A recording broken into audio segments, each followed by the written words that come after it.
சரி fund of ஃபண்டுனா என்ன? அதுவே நிறைய பேருக்கு அது என்ன அது கன்ஃபியூஷனாக இருக்கே அப்படின்னு. இடிஎஃப் ஒன்று இருக்குது. இடிஎஃப்னாலே ஷேர் மாதிரி ட்ரேட் பண்ணலாம். டிமேட் இருக்குது. டிமேட் இருந்தால் தான் இடிஎஃப் வாங்க முடியும் அப்படின்றது ஒன்று. டிமேட் இல்லாமே அந்த ஸ்கீமில் போட முடியுமானா, இந்த ஃபண்ட் ஆஃப் ஃபண்டில் அதே இடிஎஃப்பில் இன்வெஸ்ட்மெண்ட் பண்ணுவாங்க. ஸோ 2 லேயர் இருக்கிறதுனால காஸ்ட்டு கொஞ்சம் அதிகம். ஃபார் எக்ஸாம்பிள் கோல்டு பார்த்தீங்கன்னா யூடிஐ கோல்டு இடிஎஃப்னு இருக்குது. UTI gold ETF fund of ஃபண்டுன்னு இருக்குது. என்ன பெரிய டிஃப்ரென்ஸ்? ரெண்டும் ஒன்று தான். பட் ஆனால் காஸ்ட் வந்து ஃபண்ட் ஆஃப் ஃபண்டில் அதிகம். இப்போ யூடிஐ கோல்டு இடிஎஃப் பார்த்தீங்கன்னா 0.3%, 0.4% மேக்ஸிமம் இருக்கலாம்.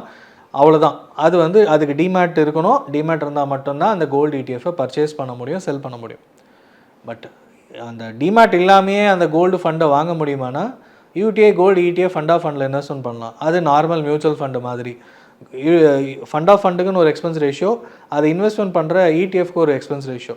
ஸோ ரெண்டுத்தையும் சேர்க்கும் போது இது வந்து 0.6, 0.7% மேலே போகிறதுக்கு வாய்ப்பு இருக்குது. இதுதான் மேஜர் டிஃப்ரென்ஸ்.